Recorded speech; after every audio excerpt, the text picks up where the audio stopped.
Nagtulo ako ka amigo, napulos kayod gwat sinanggo. Makainom gani malipong ang ulo, mugula ang pagkamaldito. Kung mag-abot dayong debate, lubig nila ang abogado. Labi nagyud og mga hubog, kay magkuntis dayon sa hambog.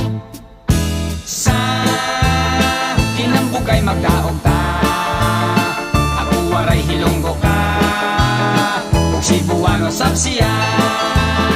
Dito intoy hamon bongto, hasamar og lede.